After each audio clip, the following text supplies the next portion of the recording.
নমস্কার। নহান্নতের আজকে উপস্থাপনা সীমান্তের কাঁটাতার। মানুষ যখন চায় বস্ত্র, খাদ্য, সীমান্তে বেজে ওঠে যুদ্ধের বাদ্য। যেখানে সীমান্ত নেই সেখানে কাঁটাতারও নেই, যেখানে সীমান্ত নেই সেখানে অনুপ্রবেশ নেই, যেখানে সীমান্ত নেই সেখানে মৃত্যু নেই, কান্না নেই, আছে মানুষের চলাচল। রিসেন্টলি বাংলার বিজেপির নেতা শুভেন্দু অধিকারীকে ব্যাপকভাবে বলতে শুনছি যে পশ্চিমবঙ্গ নাকি অনুপ্রবেশকারীদেরকে ভরে গিয়েছে।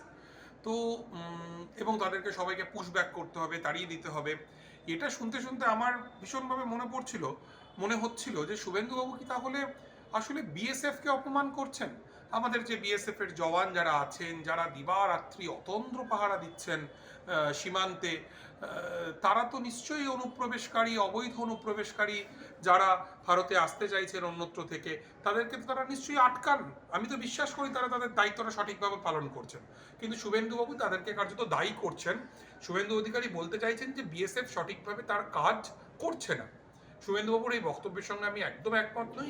কোনো মানুষকে আমি অনুপ্রবেশকারী বলতে পারি কি পারি না, হ্যাঁ, এই ঘুষপেটিয়া বলতে পারি কি পারি না, কে অনুপ্রবেশকারী কে নন, এগুলো তো কিছু নির্দিষ্ট ঐতিহাসিক প্রেক্ষিতের বিচারে আমাদেরকে দেখতে হয়। আমাদের দেশটার একসময় একটা বড় দেশ ছিল, এই দেশটার মধ্যে এই অঞ্চলের মানুষ ওখানে, ওই অঞ্চলের মানুষ এখানে, এরকমটা আসতেন। তারপরে সাম্রাজ্যবাদীরা তাদের র্যাডক্লিফ লাইন এগুলোকে ভাগ করে দিয়েছে। চলাচল খুব স্বাভাবিক। আজকে আমরা চাইলেই আজকে যারা এই হার্ড বর্ডারের দাবি করছে বা নাগরিকত্ব নিয়ে যে জায়গায় ব্যাপারটা নিয়ে যাচ্ছে, ঘুষপেটিয়া কথাটাকে বলছে, এখানে একটা বেসিক বোঝাবুঝির প্রবলেম রয়েছে, সমস্যা রয়েছে। সেই সমস্যাটা হচ্ছে যেটা যে কোনোভাবেই এটা থেকে বাস্তব নয়, সম্ভব নয়। আমরা সবাই জানি যে ভারতের প্রচুর লোক আমেরিকায় পড়তে যায়, শুধু নয় তারা ওয়ার্কার হিসেবে যায়, এবং আসলে দুর্ভাগ্যজনক হলেও এটা সত্যি যে সস্তা শ্রম হিসেবে তাকে ব্যবহার করা হয়, এবং এই সস্তাশ্রমের সুবিধাটা প্রত্যেক দেশ নেই। কারণ এই সিস্টেমে, আমরা যে সিস্টেমের মধ্যে বসবাস করি, সেখানে যে ইনভেস্টমেন্ট হয় সে সবসময় সস্তা শ্রমিক খোঁজে। এই সস্তা শ্রমিকের জায়গা থেকে সবসময় এই মাইগ্রেশন চলতে থাকে। উল্টো দিকে আরেকটা বিষয় আছে, আমরা যদি খুব ভালো করে দেখি, ভূমিপুত্রর কনসেপ্টকে দেখি, সেটা হচ্ছে ধরা যাক গ্রামের মানুষ কলকাতায় আসে, মেডিকেল ফ্যাসিলিটির জন্য আসে। অর্থাৎ আজকের ব্যবস্থাটা যেভাবে সাজানো হয়েছে, যেমন মেডিকেল ফ্যাসিলিটি পশ্চিমবঙ্গের সব জায়গায় সমান নেই, ভারতবর্ষের সব জায়গায় সমান নেই। আমরা জানি পশ্চিমবঙ্গ থেকে, এমনকি পৃথিবীর বহু জায়গা থেকে লোকে ব্যাঙ্গালোর বা ধরা যাক তামিলনাড়ুর ভেলোরে যায় চিকিৎসা করাতে। তেমনি শ্রমের ক্ষেত্রেও, ইনভেস্টমেন্ট পুঁজির ক্ষেত্রেও এই চলাচলটি খুব স্বাভাবিক প্রক্রিয়াতে চলে। এবার এখানে যে প্রশ্নগুলো আসলে তোলা হচ্ছে, যে ধরা যাক ভূমিপুত্রের চাকরি চলে যাবে, আমার বক্তব্য হচ্ছে ভূমিপুত্রের চাকরি বহু জায়গাতেই থাকে না।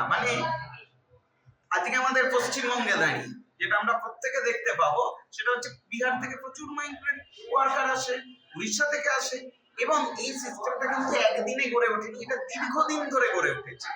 প্রশ্নটা হচ্ছে এখানে কোনো নির্দিষ্ট রাজনৈতিক দল এই নর্মাল একটা বিষয়কে কেন্দ্র করে, এই সিস্টেমের মধ্যে বিষয়কে কেন্দ্র করে তারা ধর্মীয় উস্কানি দিতে চাইছে এবং বাংলাদেশটাকে স্পেসিফিক করছে।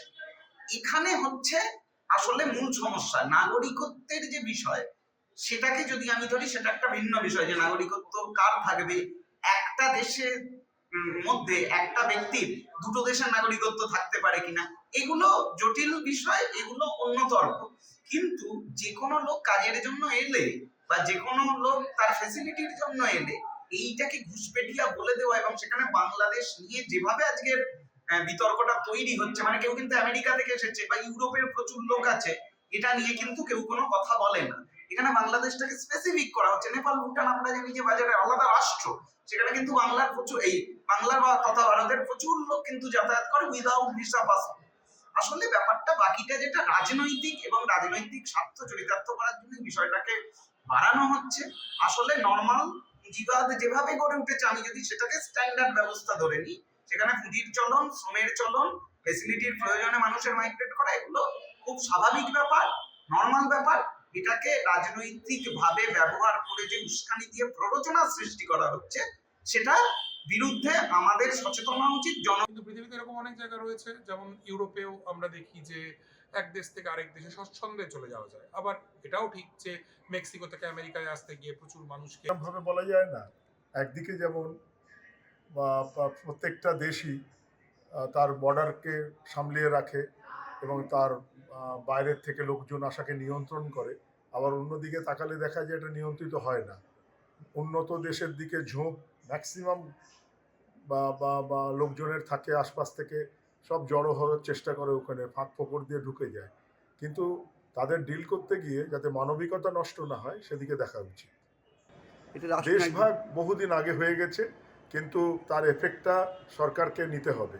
সরকারকে পরিষ্কার করে বলতে হবে, সরকার নেয়নি বললে ভুল হবে, যেভাবে নিয়েছে সেটা আবার একতরফা, কোনো একটা বিশেষ জাতিকে বাদ দিয়ে বাকিদের জন্যে। এখন ভারতবর্ষের আইডেন্টিটিটা হচ্ছে পলিটিক্যাল আইডেন্টিটি, ধর্মীয় আইডেন্টিটি নয়। তো সুতরাং সেখানে কোনো একটা জাতিকে বাদ দিয়ে বাকিদের সমস্ত অ্যাক্সেস করাবে, ঠিক আছে, কিন্তু ওই জাতিকেই বা বাদ দেবে কেন?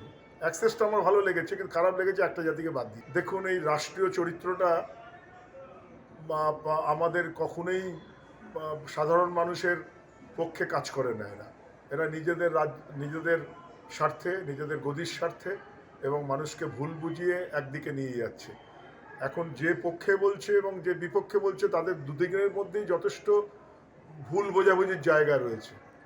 সুতরাং সমাধানের এক্ষুনি কোনো রাস্তা আমার চোখে পড়ছে না, কিন্তু ভুল বোঝানোর চেষ্টা সরকারের পক্ষ থেকে এবং অন্যান্য রাজনৈতিক দলের পক্ষ থেকে চলবে। বিজেপি সরকার এবং রাজ্যে তৃণমূল সরকার সাধারণ জনগণের উপর যে খাড়া ঝুলিয়ে দিয়েছে, অর্থাৎ ঘুষপেটিয়া বলে এক শ্রেণী জনসাধারণকে তাগিয়ে দেওয়া হচ্ছে, সেটার আমরা তীব্র প্রতিবাদ করি।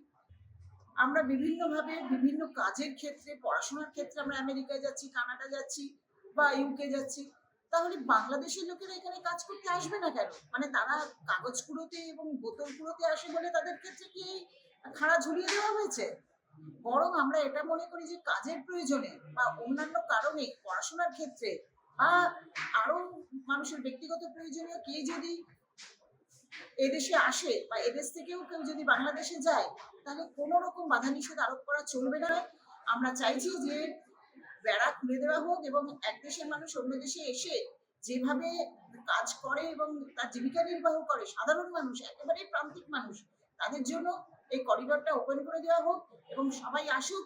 কেউ ঘুষপেটিয়া নয় এবং কেউই দাঙ্গা করতে এখানে আসে না। মানুষ কোনোভাবে তার নিজের অস্তিত্ব রক্ষার্থে, তার পরিবার রক্ষার্থে লড়াই করে চলেছে। সেই লড়াইয়ে প্রত্যেককে সহযোগিতা করুক সরকার এবং প্রত্যেকের জন্য আছে। আশু সমাধানের এখানে যেটা, সেটা হচ্ছে যে যদি এই ব্যবস্থা টিকে থাকে, তাহলে অবশ্যই ভাবে যে কিভাবে নাগরিকত্বের প্রশ্নটিকে বাদ দিয়ে, বা নাগরিকত্বের প্রশ্নটি এখানে গুরুত্বপূর্ণ নয়, কিভাবে মানে বর্ডার পেরিয়ে এপার বা ওপার, মানে আমাকেও তো আজকে বাংলা যদি আমার ভূমি হয়, আমাকে তো আজকে বর্ডার পেরিয়ে রাষ্ট্রের মধ্যে দিল্লি, ব্যাঙ্গালোর যেতে হয়। বর্ডার পেরিয়ে আমাকে 7 সাগর 13 নদী পেরিয়ে আমেরিকা যেতে হয়। সেটা যেভাবে চলে, এই চলাচলটা যাতে কোনোভাবে কারোর ক্ষতি না করে যতটা বেশি চলাচল করানো সম্ভব, চলাচল হওয়া সম্ভব, সেই জায়গাটাকে বিভিন্ন রাষ্ট্রের, এখানে ইউএনের নির্দিষ্ট কর্তব্য থাকে, তাকে সেইটা মানে সেই সমাধানটা তাকে খুঁজে বার করতে হবে। এর মধ্যে যেন না কোনো রাজনীতি আসে, কোনো অশান্তি আসে, ইন্টারনাল দ্বন্দ্ব আসে। বর্ডারের প্রশ্নটাকে যতটা আমরা সফটলি ব্যবহার করতে পারি, এটা ইউরোপ বহুদিন ধরে করেছে, নেপাল ভুটানের মধ্যে দিয়ে আমরা বহুদিন ধরে করি, মানে এটা নতুন কিছু নয়। এই জায়গাটাকে আমাদের শান্তিপূর্ণভাবে এটা রিজলভ করা উচিত। কিন্তু বাংলাদেশে আপনি দেখেছেন যে একজন ভারতীয় নাগরিক বাংলাদেশের জেলে তাকে ঢুকিয়ে দেওয়া হয়েছে, তাই না? বলা হচ্ছে তিনি ভারত থেকে বাংলাদেশে গেছেন বা ইত্যাদি। যে এই ধরনের বিষয় আমরা জানি যে নেপাল কিন্তু ওপেন বর্ডার না, নেপাল থেকে প্রচুর মানুষ এখানে আসেন, এখান থেকে প্রচুর মানুষ নেপালে যান, সেখানে ব্যবসা করেন, চাকরি করেন, নানা কিছু। কাজেই এগুলো তো সর্বোচ্চ সংবেদনশীলতার সঙ্গে মনে হয় যে কোনো দেশেরই দেখা উচিত। সীমান্ত হত্যা বন্ধ হওয়া উচিত এবং এই ধরনের পুশব্যাকের যে পলিটিক্স, সেই পুশব্যাকটা আসলে এমন অনেককে আমরা অন্য দেশে পাঠিয়ে দিচ্ছি যে দেশ, সেই রাষ্ট্র তাদেরকে তার নাগরিক হিসেবে স্বীকার করছে না। কাজেই এটা আমার মনে হয় সর্বোচ্চ সংবেদনশীলতার সঙ্গে আসলে দেখা উচিত, এবং যতটুকু মানবিক হওয়া সম্ভব সেটা হওয়া খুব দরকার এই ক্ষেত্রে। কারণ হচ্ছে দেশ যখন ভাগ হয়েছিল তখন কিছু মানুষ ঠান্ডা ঘরে বসেই দেশ ভাগ করেছিল। সাধারণ মানুষ যারা প্রান্তিক মানুষ এবং আমরা কিন্তু কেউই এই দেশ ভাগের জন্য দায়ী নয়। সুতরাং দেশ ভাগের যে খারাপ ফল সেটাও আমরা অবশ্যই পাবো না, এটাই আশা করি। একেবারেই তাই নয়। এই রাজনৈতিক খণ্ডিত স্বাধীনতা সেটা তো সম্পূর্ণ সাম্রাজ্যবাদীদের সঙ্গে আমাদের সেই সময়কার নেতাদের বোঝাপড়ার ফল, কংগ্রেসের নেতাদের, মুসলিম লীগের নেতাদের বোঝাপড়ার ফল, তাই না? কিন্তু আমাদের পরিবার যেরকম, ধরুন আমরা নাটোরের বাসিন্দা ছিলাম, দেশভাগের পর আমাদেরকে এখানে চলে আসতে হয়েছিল সব কিছু ছেড়ে। আবার আমি আপনাকে অন্য একটা গল্পও বলতে পারি, আপনিও জানেন আমাদের যাদবপুরের খুব কাছে সেলিমপুর, সেখানে কবরখানা আছে, জায়গার নাম সেলিমপুর, কিন্তু সেখানে কোনো মুসলিম পরিবার থাকে না। তাহলে এদিক থেকেও একটা ওই দেশে চলে যাওয়ার গল্প আছে। আপনার মনে আছে নিশ্চয়ই, মোহাম্মদ আমিন ছিলেন বামফ্রন্ট সরকারের শ্রমমন্ত্রী, তার একটা ফ্যান্টাস্টিক বই আছে জীবনের ধূপছাঁও। তিনি একজন উর্দুভাষী মানুষ ছিলেন, যিনি 52 সালের ভাষা আন্দোলন সংগঠিত করতে ওখানে গিয়েছিলেন। তো তার বইতে আমরা প্রায় যে প্রচুর মুসলিম শরণার্থী তারা এখান থেকে পূর্ব পাকিস্তানে চলে গিয়েছিলেন, তাদেরও মানবতার জীবনযাপন করতে হয়েছিল। কিন্তু সাধারণ মানুষের সঙ্গে তো এই যে বর্ডার, অ্যাটলিফ লাইন, কাঁটাতার ইত্যাদির কোনো যোগ নেই। আজকে এত দশক পরে কিন্তু আমাদের সাধারণ মানুষকে এগুলোর আসলে দাম চুকোতে হচ্ছে। কোথাও এখানে এসআইআর হচ্ছে, কোথাও আবার অন্যরকম কোনো ব্যবস্থা হচ্ছে। ওভারঅল যেটা হচ্ছে রাষ্ট্র নেতাদের যে খেলা, সেই খেলার বলি হতে হচ্ছে সাধারণ মানুষকে। এটা খুব প্যাথেটিক। ধন্যবাদ।